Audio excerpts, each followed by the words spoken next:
우리 교회에 이제 우리 교회가 아니라 전체 교회에 교회력이 있어요. 교회력 가운데 3대 절기가 있습니다. 혹시 어떤 절기인지 아실까요? 제가 힌트를 좀 드리자면 예수님께서 탄생하신 성탄절, 그리고 그 예수님께서 이 땅에 오셔서 우리를 위해서 십자가에서 죽으셨지만, 무덤에 묻히셨지만, 조금만 더 기다려 주십시오. 급하십니다. 3일 만에 부활하신 부활절. 그리고 마지막 남은 한 절기는 어떤 절일까요? 맞아요. 성령 강림절입니다.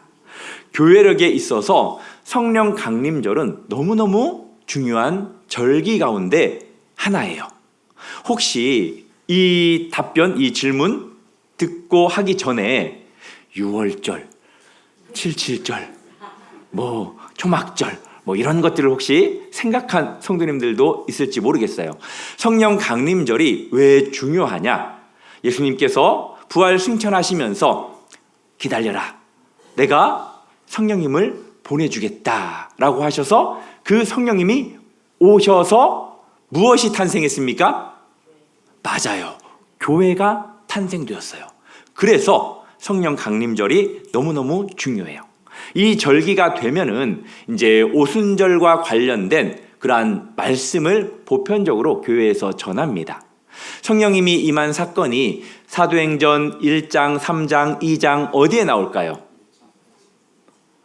제가 그동안에는 가운데가 답이었는데요, 얼마 전부터 마지막이 답으로 바꿨습니다.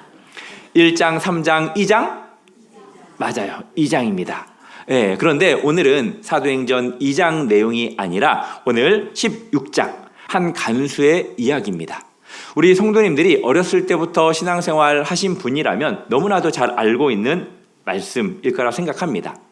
빌립보 감옥에 한 간수가 있는데 이 사람 이름이 성경에는 기록되어 있지 않아요. 그런데 신학의 역사와도 별반 무관하지 않는, 무관한 그러한 느낌처럼 보이는 이 사람인데, 성령 강림 이후에 복음이 온 세상으로 퍼져가는 그 흐름 속에서 이 간수의 집에 아주 놀라운 일이 일어나는 것을 보게 됩니다. 우리 성도님들에게 한 가지 질문 드리겠습니다. 혹시 우리 가족은, 우리 가문은 모두 예수님을 다 믿고 있습니다. 손 한번 들어보시겠습니까? 주여. 박수 한번 할까요? 하나님께 영광입니다. 정말 축복된 가정인데, 제가 손을 들어서 표시를 해달라고 했을 때 몇 분 안 되더라고요. 대부분의 가정들은 온전히 예수님을 믿는 가정이지 못하다라는 거잖아요. 제가 이 질문을 드린 것은 우리 성도님들의 마음에 좀 불편함을 드리려고 드린 질문이 아니에요. 이 질문 때문에 불편함을 갖지 마십시오.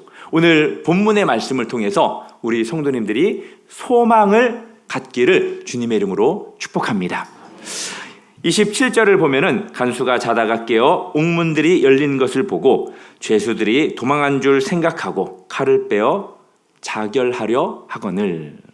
이 한 절에 이 간수의 인생이 지금 담겨 있습니다. 간수는 너무나도 잘 알고 있었어요. 무엇을 알았냐? 로마법에 대해서 잘 알고 있었습니다.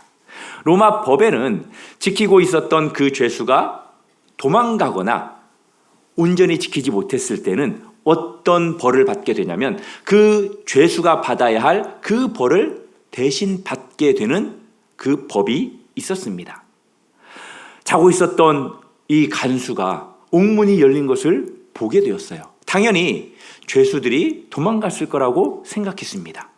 그래서 이 간수가 그 상황 속에서 무엇을 생각했을까요? 큰일 났다. 죄수들이 도망갔다. 나는 이제 죽게 되겠구나. 그래서 어차피 당할 그 수치, 그리고 그 고통, 이것을 차라리 내 손으로 내가 끝내겠다, 당하겠다라고 생각해서 자신이 차고 있었던 그 칼을 빼내어서 죽으려고 했어요. 이보다 더 절망적인 상황이 어디 있겠습니까? 내 손으로 끝내는 것이 유일한 선택이라고 느꼈던 그 순간에 아주 놀라운 일이 일어나요. 이 간수는 지금 감옥에 열쇠를 가지고 있었던 사람이죠. 권력을 가지고 있었던 사람입니다. 그런데 그 순간 이가 지금 어디에 갇히게 되냐면 절망이라는 감옥에 갇히게 돼요. 반면에 바울과 실라를 한번 생각해 보실까요? 25절에 보면은 쇠사슬에 묶여 있었던, 착고에 채워져 있었던 바울과 실라가 어떤 시간을 보냅니까? 맞아요. 그 감옥 속에서 하나님을 찬송하고 하나님께 기도했어요. 참 이 상황이 역설적인 모습 아닙니까? 바울과 실라는 감옥 안에서 묶인 자였지만 자유롭게 하나님께 기도하고 찬양했어요. 그런데 간수는 열쇠를 가진 자였지만, 그렇죠, 절망이라는 감옥에 갇힌 그러한 모습입니다. 어떻게 바울과 실라가 감옥 속에서 기도하고 찬양할 수 있었을까요? 그들에게 놀라운 힘이 있어서 그랬을까요? 자신들이 가지고 있었던 힘, 그것 때문일까요? 아니죠. 성령 하나님께서 그들과 함께 했기 때문에 그들이 그럴 수 있었다라는 거예요. 사랑하는 성도 여러분, 성령은 절망을 찬송으로 바꿀 수 있는 분이라는 사실을 믿으시기 바랍니다. 그때 갑자기 지진이 나고 옥문이 열리고 모든 사람의 매임이 풀렸죠. 바울과 실라도 그렇게 풀렸어요. 어떤 기회가 주어졌냐면 도망갈 기회가 주어졌습니다. 그러나 그들은 도망하지 않았습니다. 본문을 보면 그들이 왜 도망가지 않았는지, 그들의 입으로 도망가지 않은 그 이유에 대해서 기록되어 있지는 않아요. 다만 우리가 알 수 있는 것은 이것입니다. 성령님께서 그들을 그 자리에 붙드셨다라는 거예요. 하나님이 그 지진을 통해서 바울과 실라를 탈출구의 도구로 삼지 않았습니다. 무엇으로 삼았냐면 복음의 문으로, 복음의 도구로 삼았어요. 28절 말씀 보실까요? 바울이 크게 소리질러 이르되 내 몸을 상하지 말라, 우리가 다 여기 있노라. 바울의 외침이 간수의 칼을 멈추게 했습니다. 도망갈 수 있었습니다. 솔직히 간수와는 아무 관계도 없어요.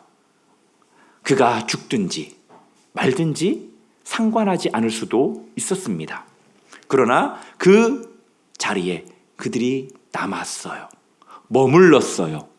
이 머문 사건, 이 머무름, 이것이 어떤 일을 만들어내냐면 한 사람의 생명을 살리는 일을 만들어내요. 사랑하는 성도 여러분, 부활 승천하신 예수님이 어디에 앉아 계셨죠? 다시 질문할게요. 예수님이 부활하셨잖아요. 어디로 올라갔어요? 하늘로 올라갔어요. 그리고 하늘나라에서 어디에 앉아 계셨죠? 맞아요. 하나님 보좌 우편에 앉으셨어요. 그 자리가 누구 자리예요? 예수님 자리예요. 예수님은 그 자리를 떠날 필요가 없었어요. 원래 그 자리가 예수님 자리였어요. 올라가기 전에도. 그러나 그 예수님께서 이 땅에 내려오셨죠. 절망의 자리에 이 땅에 오셨습니다. 갈릴리 낮은 곳에, 죄인들의 식탁에, 그리고 십자가의 수치 앞에 예수님이 어떻게 하셨습니까? 머물렀어요. 예수님께서 그 십자가에 머무셨음으로 인해서 우리가 구원을 받았습니다. 믿으십니까? 얼마든지 예수님께서는 피할 수도 있었어요. 그렇지만 예수님께서는 그 머금을 통해서 우리를 살려주신 거예요. 바울이 감옥에서 한 일은 예수님께서 이 땅에 하신 그 일의 작은 메아리였습니다. 29절 말씀 볼까요? 간수가 등불을 들고 뛰어가죠. 뛰어 들어갑니다. 무서워 떨면서 바울과 실라 앞에 어떻게 합니까? 엎드려요. 참 이게 역설적이죠. 그는 권력을 가지고 있었던 사람입니다. 바울과 실라가 오히려 간수 앞에 엎드려야 되는 상황이었죠. 엎드림을 받는 그 위치였습니다. 그런데 지금은 그 권력자가, 그 권력이 무릎을 꿇습니다. 30절에서 그가 묻죠. 선생님이여, 내가 어떻게 하여야 구원을 받으리까? 너무나도 인간적이고 근본적인 질문을 이 간수가 던집니다. 모든 인간의 가장 근본적인 질문은 다른 질문이 아니라 결국에는 영생과 관련이 있어요. 어떻게 하면 영원히 살 수 있을까? 가고 오는 모든 세대의 사람들이 그것을 소망하다가, 그것을 궁금해하다가 결국 다 떠났습니다. 모두 다 죽었어요. 방금 전까지 칼을 들고 자결하려고 했던 그 사람이 이제 구원을 묻고 있습니다. 절망의 자리가 어떤 자리로 바뀌었습니까? 복음의 자리로 바뀌었어요. 이것이 우연입니까? 아니죠. 성령님께서 일하고 계셨던 그러한 일임을 우리가 알 수 있어요. 사랑하는 성도 여러분, 혹시 절망의 자리에 앉아 있다라고 여기십니까? 우리 가족이, 그리고 우리 가족들이 그 절망의 자리에 서 있다라고 여기십니까? 두려워하지 마십시오. 절망의 자리가 곧 구원의 자리, 복음의 자리라는 사실을 우리 성도님들 믿으시기 바랍니다. 하나님께서는 그런 곳에서 역사하십니다. 포기하지 마세요. 그리고 낙심하지 마십시오. 왜? 하나님은 우리를 포기하지 않고 우리에게 큰 기적들을 베풀어 주시기 때문입니다. 간수의 질문에 바울이 답합니다. 그게 31절이에요. 같이 한번 읽겠습니다. 31절 시작.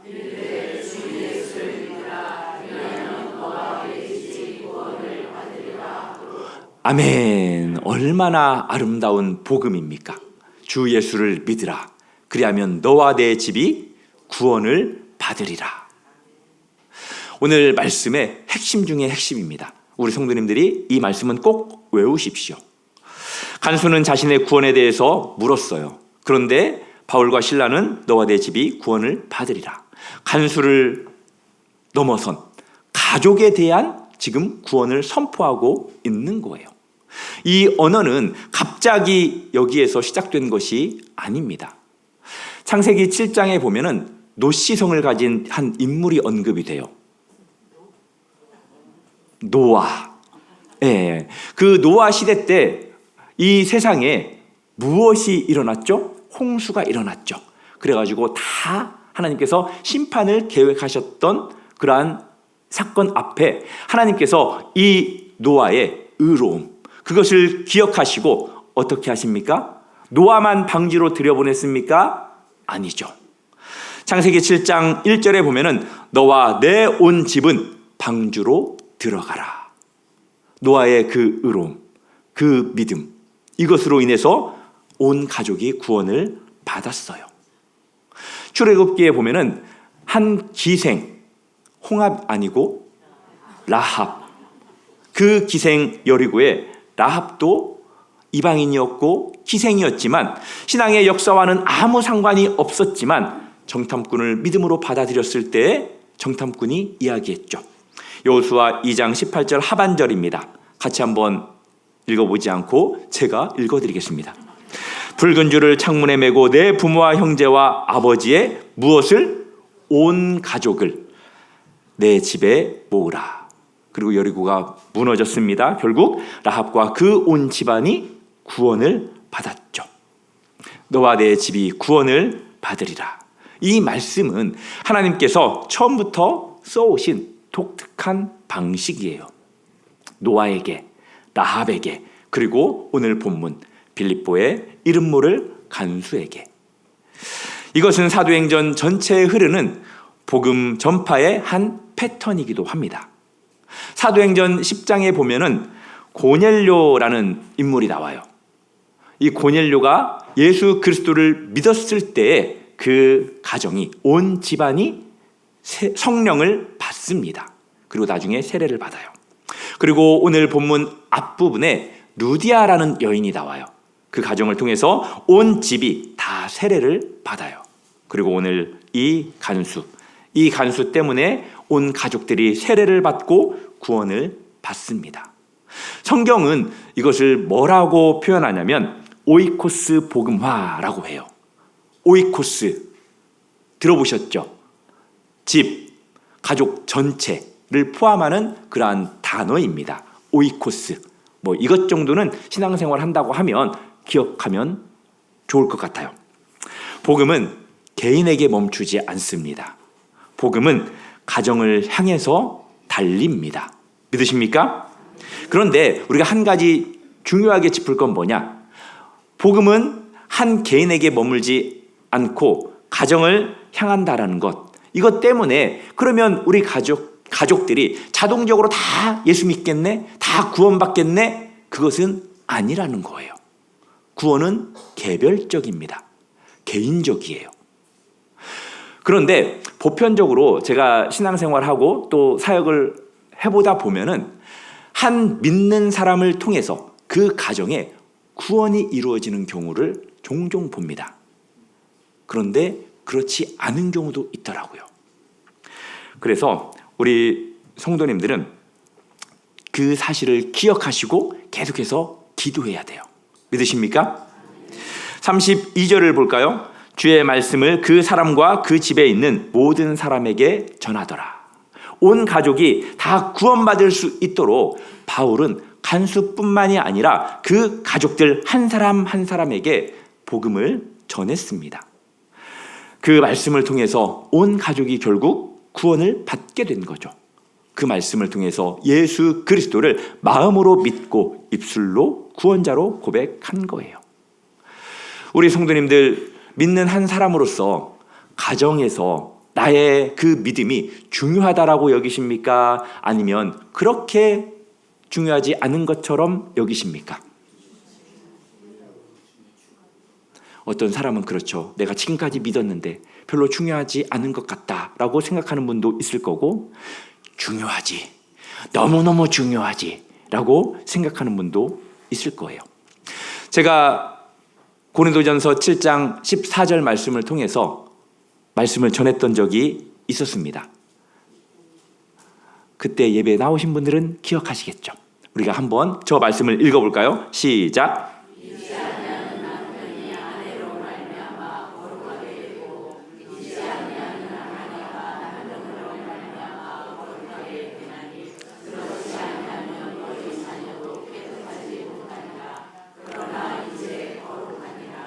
아멘. 지난 금요일 예배 때 함께 나누었던 그 말씀 가운데에 있었던 말씀입니다. 혹시 믿지 않는 남편 때문에, 믿지 않는 아내 때문에 안 좋은 것을 생각하신 분, 그분들은 이 말씀을 기억하시기를 바랍니다. 여기에서 거룩하게 되고라는 이 단어가 헤기아스타이라는 단어인데 완료형이고 또 수동태라고 했어요. 예수님께서 십자가에 달리셨을 때 마지막으로 하셨던 테텔레스타이, 다 이루었다. 예수님께서 그 십자가 그 자리에서 구원을 이루셨고 그 효력이 지금도 이어지고 있다는 거예요. 앞으로도 계속 이어질 것입니다. 그런데 그 거룩함이 우리 스스로 만들어낸 거룩함이 아니라고 그랬죠. 하나님께서 만들어주신 거룩함이라고 그랬어요. 이게 바로 완료형 수동태라는 건데, 이 단어가 우리에게 말하는 것이 바로 이것입니다. 우리가 믿는 자로 한 가정에 있는 한 하나님의 그 거룩한 영향력은 이미 우리 가정에 들어와 있다라는 거예요. 그리고 하나님의 그 거룩한 영향력은 계속해서 흐르고 있다라는 거예요. 한순간도 멈추지 않습니다. 믿으십니까? 믿어야 돼요. 이게 바로 아주 놀라운 역설입니다. 구원은 우리가 하는 게 아니에요. 구원은 누가 이루시는 겁니까? 하나님이 이루십니다. 내가 지금 아무것도 못하고 있는 것 같다라고 여기십니까? 내가 가족에게 제대로 전도 한번 못한 것 같다라고 위축되어 계십니까? 걱정하지 마십시오. 그리고 너무 실망하지도 마십시오. 우리가 이 자리에 예배드리러 나온 것, 그리고 이 자리에서 하나님 앞에 기도하는 것, 이 자리를 지키는 것, 이것 자체가 하나님께서 역사하시는 일부라는 사실을 믿으시기 바랍니다. 성령은 우리의 완벽한 전도 실력이 아니라 우리의 믿음을 통해서 역사하신다라는 거예요. 그런데 한 가지 또 여기에서도 기억해야 될 것은 믿지 않는 가족 전체가 나 때문에 자동적으로 구원받는 건 아니라는 사실이에요. 다시 한번 기억하십시오. 꽃이 방 안에 한 다발이 있어요. 향기가 진한 장미꽃 한 다발이 있습니다. 그 장미꽃, 그 한 다발이 그 방 안을 향기로 가득 채우는 것처럼 우리 성도님들의 그 믿음, 그 향기가 온 가정에 하나님의 임재로 그렇게 채워져 있다라는 사실이에요. 믿으십니까? 고린도전서 7장 본문을 칼빈이 주석하면서 이렇게 말했습니다. 믿는 자는 하나님의 은혜가 흘러오는 그러한 통로이며 그 은혜는 믿는 한 사람을 통해서 온 가정에 언약적 돌보심으로 임한다. 이 사실을 믿고 우리가 하는 것은 기도뿐이에요. 우리가 할 수 있는 것 기도 말고 뭐가 있습니까? 바로 이 사건이 성령 강림절의 가장 실제적인 의미다라는 거예요. 성령 강림절 하면은 그런 질문이 자동적으로 떠오르죠. 성령 받으셨습니까? 뭐라고 답하실래요? 성령 받으셨습니까? 노멘 아니죠. 아멘 하셔야 됩니다. 성령이 우리 안에 계심을 믿기 바랍니다. 그런데 오늘 본문은 좀 다르게 우리에게 질문해요. 그 질문은 뭐냐? 당신을 통해 당신의 가족에게로 가고 있습니까? 성령은 당신을 통해 당신의 가정에게로 흘러가고 있냐라는 질문을 우리에게 한다라는 겁니다. 성령님께서 우리에게 오신 것은 우리에게만 은혜 주시기 위해서 우리로만 끝내기 위함이 아니에요. 성령의 역사는 나를 통해서 내 집으로 흘러가야 합니다. 사도행전 2장 17절에 보면은 베드로가 인용한 요엘의 그 예언을 기억하실 거예요. 내가 내 영을 모든 육체에 부어주리니. 요엘서에 보면은 만민이라는 용어로 사용이 되었어요. 모든 세대, 온 집, 온 가족에게 하나님께서 성령을 부어주시겠다라고 말씀합니다. 성령은 나 혼자만을 위해서 오신 것이 아니에요. 그러니까 너와 내 집이 구원을 받으리라. 이 말씀은 지금도 살아서 역사하는 하나님의 말씀입니다. 이것이 오늘 성령 강림절에 하나님께서 저와 우리 성도님들에게 주신 약속의 말씀이라는 거예요. 33절과 34절 말씀을 보면은 아주 놀라운 장면이 펼쳐집니다. 온 가족들이 함께 기뻐하죠. 이전에 바울과 실라의 맞게 한 사람은 간수였어요. 때린 사람이 간수였죠. 그러나 그 상처를 씻어주는 사람이 누구입니까? 간수예요. 조금 전까지 그들을 때렸고 착고에 채우고 가두었던 그 간수가 지금 무릎을 꿇고 상처를 씻어주고 있습니다. 억압하던 자가 섬기는 자가 되었습니다. 무엇이 이 사람을 바꾸었습니까? 복음이에요. 복음. 복음을 통해서 이 사람이 변화되었습니다. 사랑하는 성도 여러분, 복음 때문에 우리도 바뀌었죠. 복음 때문에 우리도 바뀌었잖아요. 이 정도 바뀐 게 바뀐 거예요. 복음이 아니었으면 우리 성도님들 지금 이 정도 수준에 올라오지 않았을 거예요.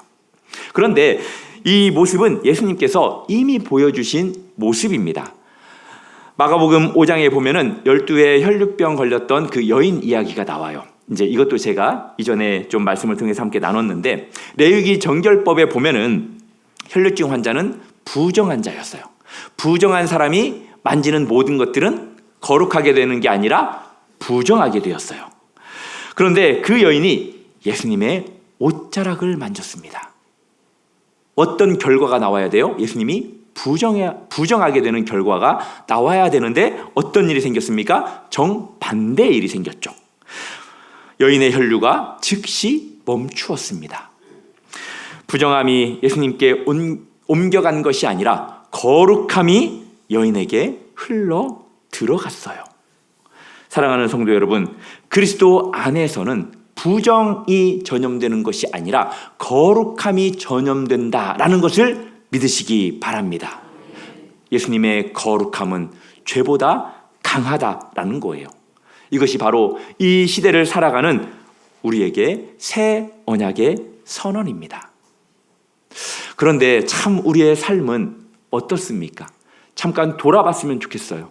우리가 거룩함을 전염시키고 있습니까? 아니면 부정함을 전염시키고 있습니까? 떳떳하게 거룩함을 내가 전염시키고 있다라고 말하는 게 쉽지 않을 거라 생각합니다. 왜냐? 대부분 좀 그렇지 못하거든요. 저를 포함해서 그렇다라고 봅니다. 그런데 우리가 이 부정함을 좀 전염시키는 그러한 것이 무엇인가라고 생각했을 때 우리 성도님들은 뭐라고 생각합니까? 행동이 아니더라고요. 대부분 보면 행동보다도 말이에요. 말. 검정말도 아니고요, 흰말도 아니고요, 얼룩말도 아니고요, 한국말이에요. 한국말 때문에 그렇게 전염이 되더라고요. 그래서 우리 성도님들 무엇을 조심해야 될까요? 말 조심하셨으면 좋겠습니다. 우리가 만약에 어떤 좀 부정한 말을 하고 싶다면 한국말이 아닌 다른 말을 쓰세요. 예를 들면 좀 어려운 언어 중에 하나인 아랍어, 그리고 좀 더 어려운 말이 폴란드어래요. 폴란드어. 유럽 사람들도 포기하려고 하는 언어가 폴란드어래요. 그리고 이것도 좀 알아들을까 걱정하면은 어떤 언어를 쓰냐면은 나바호어를 쓰래요. 나바호어. 이게 뭐냐면 미국 원주민들이 쓰는 그러한 언어인데, 이제 미국인들이 일본과 전쟁을 치룰 때 이것을 암호로 사용했을 정도로 어려운 언어래요. 그리고 내가 혹시라도 이것도 알아들을까 걱정이 되면 아예 입을 닫았다가 집에 가서 골방에 들어가서 혼자 하나님한테 이야기를 하세요. 사랑하는 성도 여러분, 은혜 받고 은혜를 우리가 말로 쏟을 때가 얼마나 많이 있습니까? 예, 이제 너무나도 유명한 그러한 예화가 주차장 예화잖아요. 예배 드리고 집에 돌아갈 때 주차장에서 받았던 그 은혜를 그냥 쫄쫄쫄쫄 쏟는 것도 아니고 폭포수처럼 팍 쏟아버리는, 예, 그러한 경우가 너무나도 많이 있는데, 제가 이 말씀을 드리는 이유 중에 하나는 바로 식당 봉사와 관련되어 있기 때문에 그래요. 식당 봉사하는 게 쉬울까요? 어려울까요? 어렵더라고요. 제가 우리 아내가 잠깐 이렇게 좀 집을 비우는 그러한 일들이 있어서 제가 집에서 밥하고 빨래하고 설거지했던 그 시간들이 있었어요. 와, 정말 힘들더라고요. 정말 힘들어요. 이게 고수는 안 힘들까요? 고수도 힘들어요. 하수도 힘들고요, 고수도 힘들어요. 누구나 다 힘듭니다. 그리고 그 식사의 다양함도 얼마나 많습니까? 얼마나 다양합니까? 그 다양한 것을 우리 성도님들은 앞으로 어떻게 생각하고 드시냐면 따라하시기 바랍니다. 무조건 감사. 무조건 감사하는 마음으로 맛있게 드십시오. 그리고 격려하고 칭찬해 주시기를 주님의 이름으로 부탁드리겠습니다. 참고로 오늘 식사는 좀 심플합니다. 맛있게 드십시오. 예. 예수님의 성령이 간수의 집에 임했을 때 그 집 전체가 바뀌었습니다. 주님의 성령이 우리 교회에 임해서 우리 교회가 완전히 바뀌었으면 좋겠어요. 오늘은 여기만 하고 넘어가겠습니다. 제가 원래 다시 하는데 34절 말씀 볼까요? 그와 온 집안이 하나님을 믿음으로 크게 기뻐하니라. 온 집안. 파노이케이라는 단어인데요. 이것은 그냥 단순한 집합을 의미하는 것이 아니라 온 집안이 하나가 되어서 함께라는 뉘앙스가 있어요. 함께. 온 집안이 함께 기뻐한다는 것. 이것이 얼마나 큰 축복입니까? 홀로 신앙생활을 하는 사람들은 그게 너무나도 부러워요. 그렇지 않습니까? 저도 어렸을 때 되게 부러워했습니다. 홀로 주일날 자기 혼자 하나님 앞에 예배드리러 가는 그 기쁨, 그 행복, 그것을 전혀 알지 못하는 가족들, 함께 가정에서 하나님을 예배드리고 싶은데 함께 예배드릴 수 없는 그 아쉬움. 그런데 온 집안이 지금 함께 기뻐한다. 이것은 성령의 열매예요. 이것이 갑작스럽게 찾아왔죠. 바울과 실라가 그날 밤에 이런 일이 있을 거라고는 꿈에도 상상하지 못했어요. 사랑하는 성도 여러분, 성령은 우리가 상상하지 못한 그러한 방식으로 역사하신다라는 것을 기억하시기 바랍니다. 오늘 이 장면을 통해서 성령 강림절의 의미를 다시 생각해 봤으면 좋겠어요. 성령 강림절은 무엇의 탄생이라고요? 교회의 탄생입니다. 그 기본 단위가 어디냐면 바로 가정이에요. 가정. 초대교회는 웅장한 예배당이 없었어요. 그들이 모인 곳은 집이었습니다. 가이사랴에서는 고넬료의 집이, 이 오늘 본문 빌립보에서는 루디아의 집과 간수의 집이, 그렇게 여러 집들이 모여서 교회가 되었습니다. 결국 각 가정이 그 도시의 교회가 된다라는 거예요. 성령님께서 오실 때 화려한 건물을 찾지 않으셨습니다. 성령님은 온 가정에 열려있는 그 집에 찾아오신 거예요. 사랑하는 성도 여러분, 우리 가정이 성령님께 열려 있습니까? 닫혀 있다면 활짝 열으셔서 성령님이 들어올 수 있도록 하시기 바랍니다. 온 집이 함께 기뻐하는 그 장면을 꿈꾸십시오. 오늘 성령 강림절에 그 꿈을 마음에 품고 기도하시기 바랍니다. 이제 말씀을 맺겠습니다. 한 간수가 있었습니다. 절망의 자리에 칼을 들었습니다. 그 순간 복음의 소리가 들렸어요. 그가 구원을 물었습니다. 바울이 답합니다. 주 예수를 믿으라. 그리하면 너와 내 집이 구원을 받으리라. 간수뿐만이 아니라 온 집이 말씀을 들었습니다. 온 집이 세례를 받았습니다. 온 집이 함께 기뻐했습니다. 이 약속 뒤에 누가 계시냐? 예수님이 계십니다. 오늘 본문에서 가장 먼저 움직이신 분은 예수님이에요. 성령님이십니다. 간수가 먼저 주님을 찾은 게 아니죠. 성령님께서 빌립보 감옥으로 먼저 찾아오신 거예요. 그 말씀을 사도 바울이 로마서 5장 8절에서 우리에게 말씀했죠. 우리가 아직 죄인 되었을 때 하나님께서 당신의 사랑을 우리에게 확증해 주셨다. 우리의 완악해 보이는 그러한 가족들에게 하나님께서 반드시 찾아가 주실 것입니다. 우리가 포기할지라도 하나님은 포기하지 않고 하나님은 그들을 구원해 내실 것입니다. 온 가족이 예수 그리스도를 믿는다면 그 축복에 감사하십시오. 그리고 믿지 않는 가정들을 긍휼히 여기면서 그들의 가정이 복음화될 수 있도록 기도하십시오. 믿지 않는 가족들이 있다면 너무 실망하지 마시고 지금처럼 계속 기도하십시오. 그러면 하나님께서 그 가정도 구원해 주실 것입니다. 주 예수를 믿으라. 그리하면 너와 내 집이 구원을 받으리라. 이 약속은 오늘도 살아 있습니다. 온 가족이 함께 기뻐하는 그날을 꿈꾸며 살아가시기를 바랍니다. 간수가 한 것은 아무것도 없어요. 칼을 들었다가 칼을 내려놓았을 뿐입니다. 그런데 그 집이 구원을 받았죠. 그것이 은혜입니다. 우리도 마찬가지입니다. 잘해서 받은 것이 아니죠. 그저 하나님께서 우리에게 은혜를 베풀어 주신 거예요. 은혜 아니면 우리가 어떻게 살아갈 수 있겠습니까?